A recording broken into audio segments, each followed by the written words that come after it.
Au marché aux poissons ce matin, le barrage flottant est dans tous les esprits. Il n'aura tenu que 4 jours avant de céder, de quoi soulever l'indignation des marins pêcheurs, fortement touchés par le fléau des sargasses.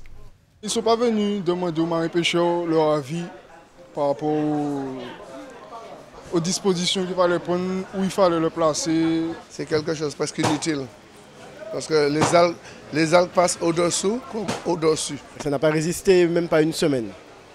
Alors je pense qu'il faudrait mieux chercher autre chose à faire. Le port de Cosmy fait pâle figure. Les algues brunes ont envahi tout le littoral. Au loin, ce qui reste du barrage expérimental brisé en 2 morceaux. Le dispositif long de 200 mètres aurait lâché sous la pression du courant et le poids des sargasses.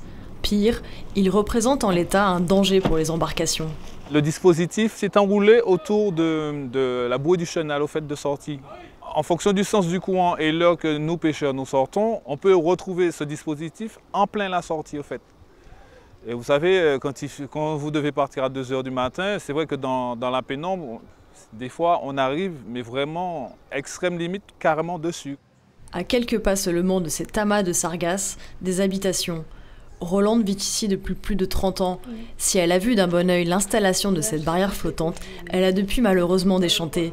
On pensait qu'ils allaient essayer de récupérer des trucs pour que ça n'arrive pas ici. Mais c'est le contraire, ils l'ont barré pour que ça ne descende pas vers la ville. Et puis ils viennent sur nous. Mais on respire déjà assez pour qu'on respire encore d'autres sans arrêt. Nous, on respire l'odeur encore plus. Une fois de plus, Rolande quitte son domicile devenu invivable. En attendant, elle espère que les choses rentrent dans l'ordre.